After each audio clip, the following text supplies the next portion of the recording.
On this episode of Sports Business Journal Inside the Industry, the college athletics revolution is upon us. There's more of a professionalization around college sports, whether you like it or not.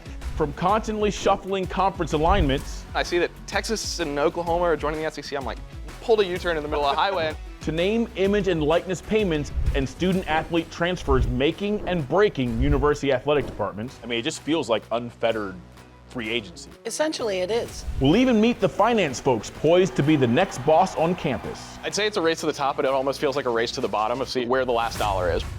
Time-honored sports traditions face modern-day bottom lines on Sports Business Journal Inside the Industry, presented by DXC Technology. I'm Tariq El-Bashir. Joining me in the studio are Sports Business Journal's college sports reporter Ben Portnoy, Atlantic 10 Conference Commissioner Bernadette McGlade, and Sports Business Journal's publisher and former University of Vermont Catamount, Abe Madkour. Good to see you. Thanks for being here, guys. All right, great to be with you. What are the biggest changes and challenges impacting college sports over the last few years? Oh, we've seen such dramatic change. You've got student athletes being paid. You've got schools changing conferences, conference realignment. You've got major investments in infrastructure and stadiums. You've got private equity looking to invest in college sports. You've got major media rights deals across the industry. There's so much dynamic change. I've never seen it like this before. I'd say it's a race to the top, but it almost feels like a race to the bottom of see where the last dollar is. You've got this confluence of particularly the Power Four conferences, right? Those conferences have garnered so much A, money, and B, power over the rest of the system. It's not quite the same system that we all grew up on. Bernadette, you've been commissioner of the A10 since 2008. I mean, if someone had told you back then that college sports would look like how they do right now, would you have believed them? I don't think so. Student athletes being able to monetize their name, image, and likeness has certainly changed the landscape and the environment in a significant way, obviously tremendously beneficial for student athletes, but certainly brings with it a lot of pros and cons as well. And we're not done. We're going to see more and more changes. It even could lead to even more conference realignment, for example. Well, let's take a closer look at that very topic, conference realignment. In football, Ohio State blazed through 9 games undefeated and untied.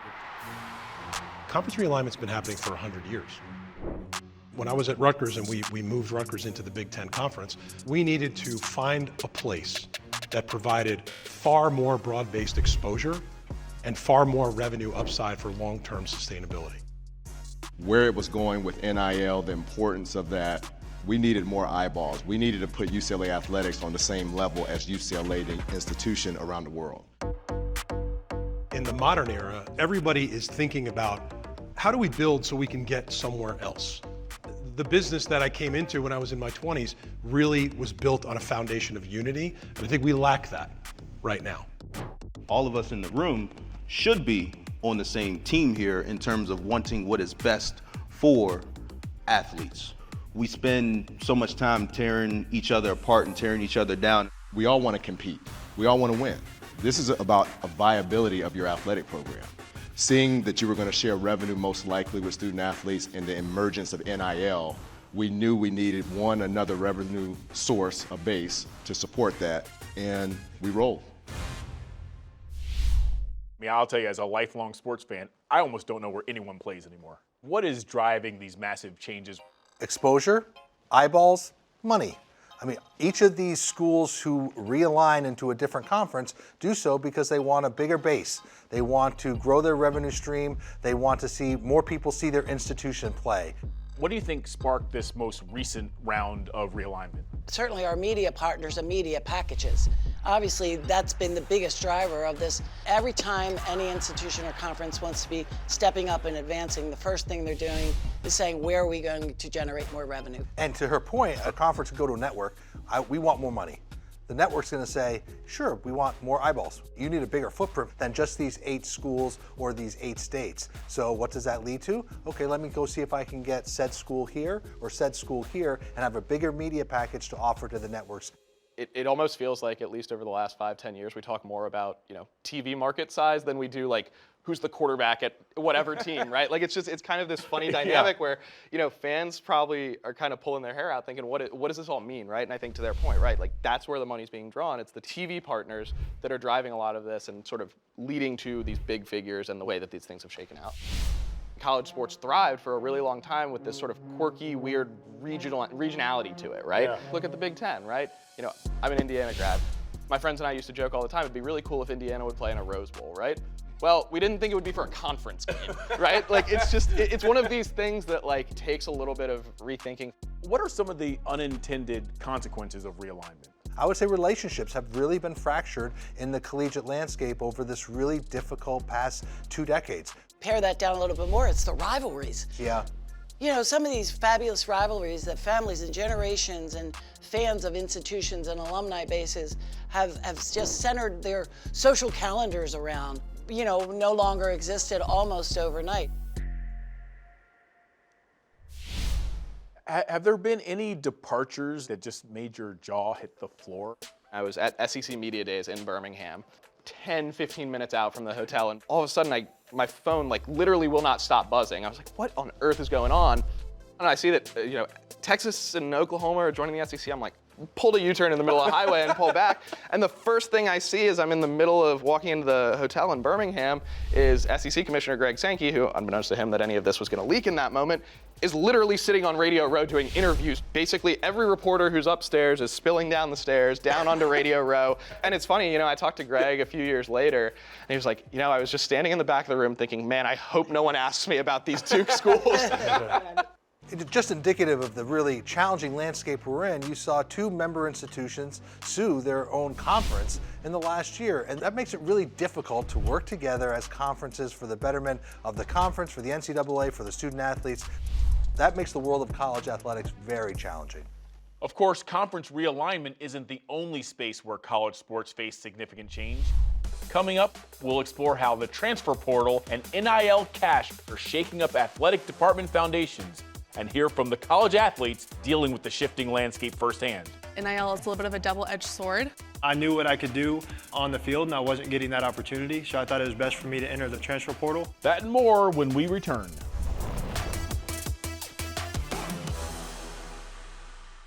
Presented by DXE Technology, the official global partner of Monumental Sports and Entertainment.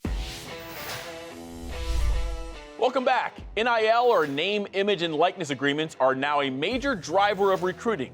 Let's examine how those deals are changing the lives of student athletes, for better or worse.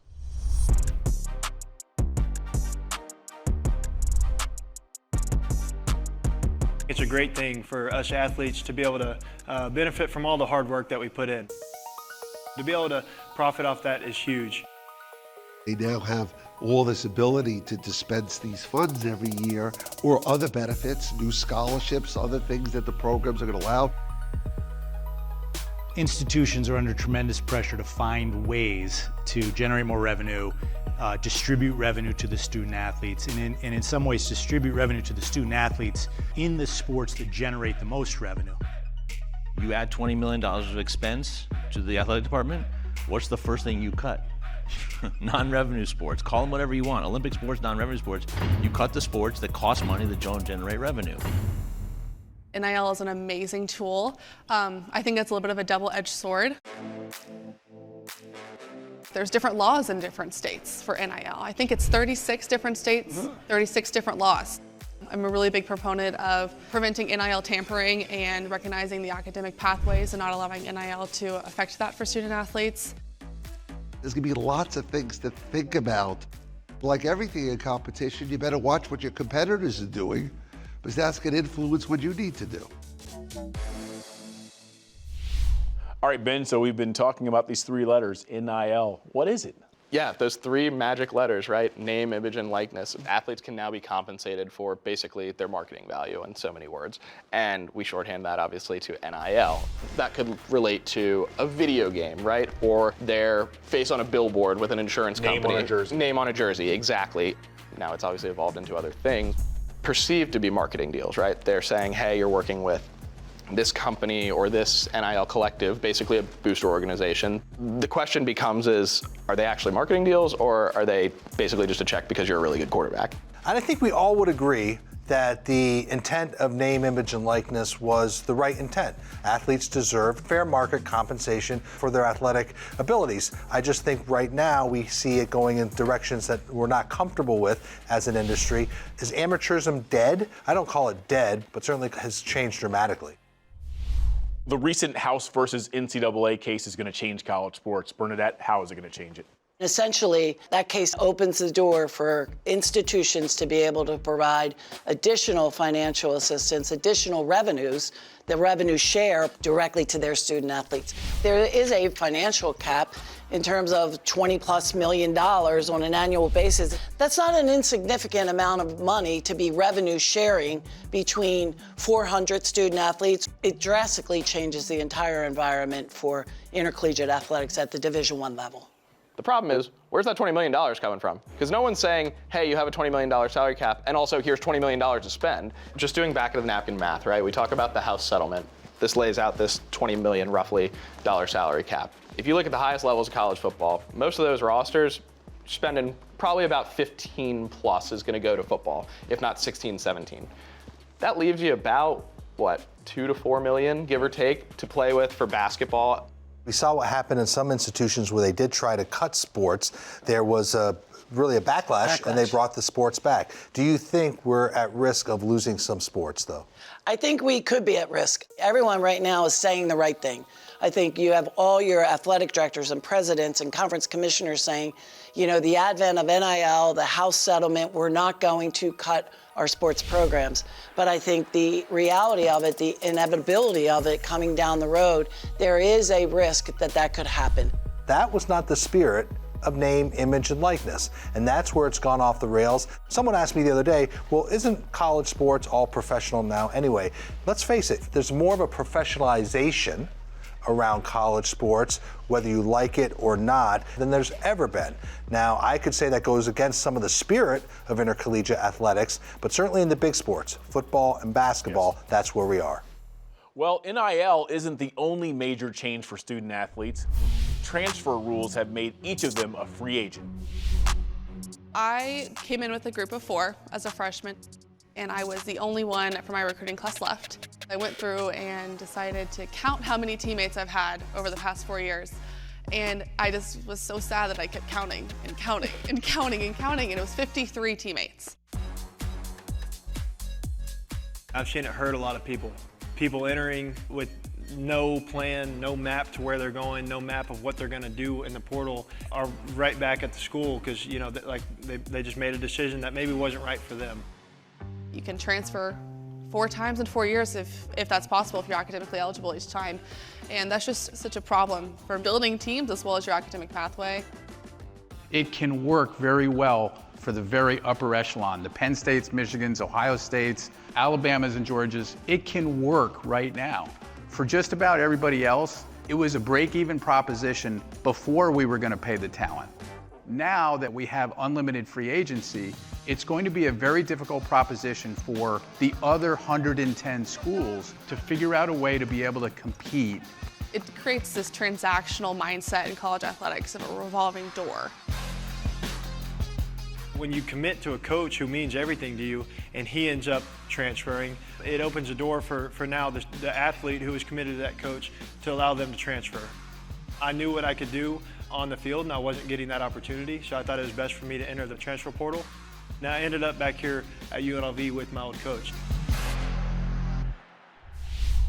Dozens and dozens of teammates for a college volleyball player. That seems kind of ridiculous. Ben, how did we get here? The NCAA had basically said, you get 1 free transfer, no penalty, no sitting out. That has since been challenged, and a judge ruled that that rule couldn't stand. So now you've got a place where everyone can transfer every single year without penalty. I mean, it just feels like unfettered free agency, essentially. Essentially, it is. It has created just a tremendous amount of anxiety because it's very hard to manage your rosters. Certainly a very permissive environment for student athletes, very challenging environment for institutions and programs and coaches. So you had 1,000, I believe, almost in the first day, to your point, hit the portal in late March for basketball. I think the year before there was probably 300. So it's just increasing in numbers, and it's not always good. Oftentimes, the student athletes don't find a better place to play. And so it hasn't been the magic bullet that people thought it would be. How do your coaches in your member institutions manage? I think the coaches across the board are trying to do as much as they can to stay close to their student athletes, to really make sure that the culture within their program is really top notch, because you will find many of these student athletes that go into the transfer portal and you will say, well, are you not happy at my school?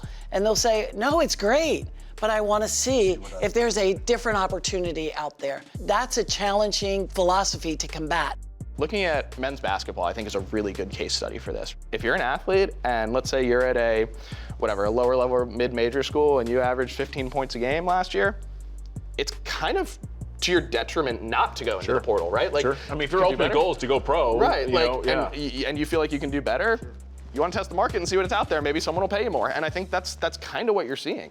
But on the flip side, coaches can go, that guy's underperforming, and then go find a junior or senior that's in the portal from another school, and now that freshman who might have had an off year to start his college career, he's out of a spot. 100%. I think that creates a lot of issues, right? Like, again, it's sort of this self-perpetuating thing of no regulation around quite literally anything in college athletics right now. To your point, I've heard stories of coaches and athletic directors who hate to hear the buzz of their phone at the middle of the night because they do think it's a player deciding that they're going to transfer. Maybe they want to go play for another coach. Maybe they want to go play in another location. Maybe there's NIL tied to it as well.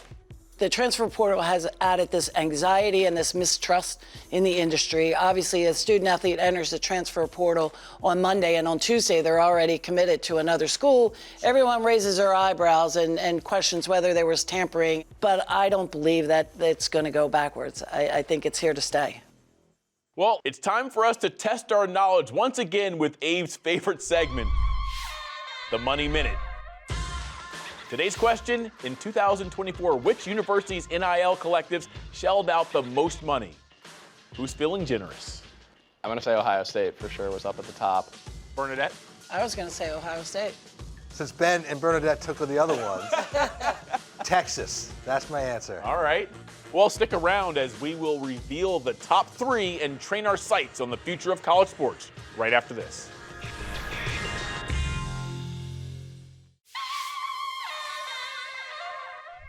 Time for the big reveal. Last year, which university's NIL collectives paid out the most money? Well, according to 24/7 Sports, coming in third, having spent $20.1 million, is the LSU Bayou Traditions.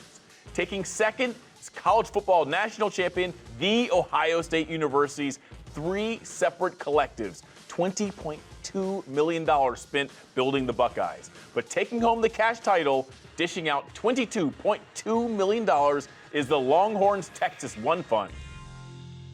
Sounds about right. Not surprised. You nailed it. I thought, Texas, they are invested. Yeah. Let's put it that way. Yeah. As money begins to dominate collegiate sports, big-time athletic departments become very expensive to manage and very valuable. Enter private equity, looking to privatize a program near you.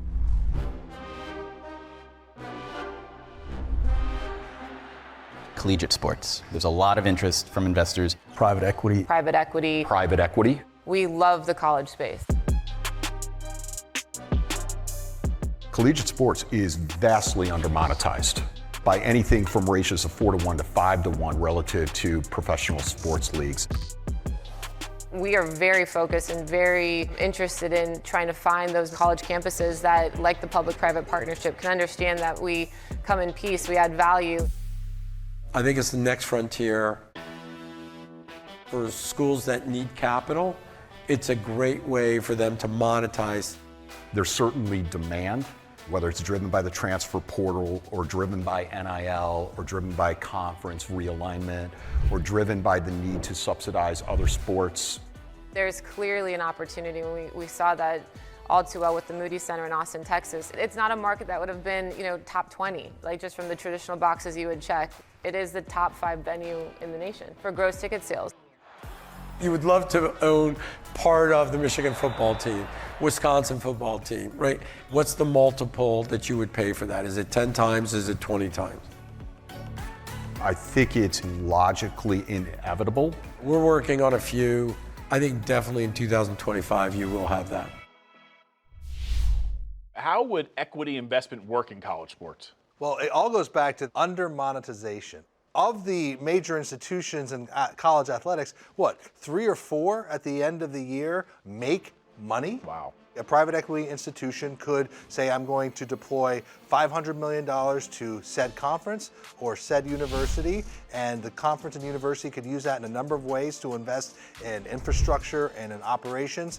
Now, the private equity firm, they probably would have a 10, 15-year hold, and then at the end of that run, they would probably expect 1.5 or 2 billion back based on the growth of revenue over that time period. As we sit here today, there has not been one private equity deployment in college sports yet. Big bet, and that's what a lot of people are uncertain about. I do think that, there's an inevitability here maybe because driving new revenue is so critically important going forward. The tricky part with the private equity is that your sports department or your individual teams, they're not completely independent. They're part of a college and university. And so it's not literally like the institution can make an independent decision to do a private equity deal between the football program and said private equity firm. What are some of the potential pitfalls of having private equity involved? The whole barbarians at the gate theme in terms of private equity comes with a far different approach. Sure. I know they say in a lot of these things it's going to be a very passive investment, but passivity is not in their DNA. And so you do fear that they would go in and be a little heavy-handed in how things should be operated, how things should be run. So that's a potential unintended consequence for sure. That's what many are afraid of. And to dovetail with this, everything that we've talked about today, at the end of the day, we still have games to play. We still have student athletes to graduate. We still have all these fun things to celebrate, yet we're dealing with this entirely kind of chaotic environment right now that hopefully there'll be light at the end of the tunnel. Before we wrap up, what would you all say to a quick round of buy, sell, or hold? Let's do it. The majority of Power 4 football programs will be partially owned by equity investors within 10 years. Hold. There's a lot of interest. It may be a bridge too far for college athletics, though. I'm going to say buy. Even though I think it's a really complicated landscape, the money's going to drive the train. I'm going to sell, if only because I think there's a lot of intricacies about state institutions weaving with private equity that makes it complicated. Schools sharing revenue directly with athletes will gut non-revenue sports at the collegiate level. I'm going to say sell because backlash will be strong and prevent schools from cutting sports. I'm going to say hold. There's a real question mark there. In my heart, I want to say certainly sell, but I'm going to say hold. I'm going to say hold. I have a hard time believing that Olympic sports aren't going to suffer in some capacity.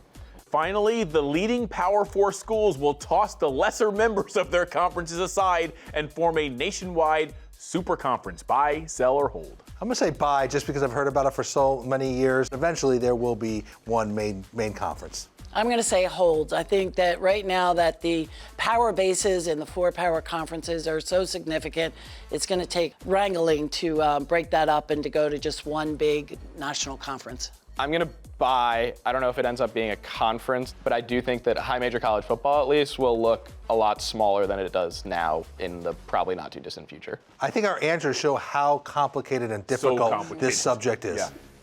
Well, right or wrong, only time will tell. We'll see you next time on Sports Business Journal, Inside the Industry, presented by DXC Technology.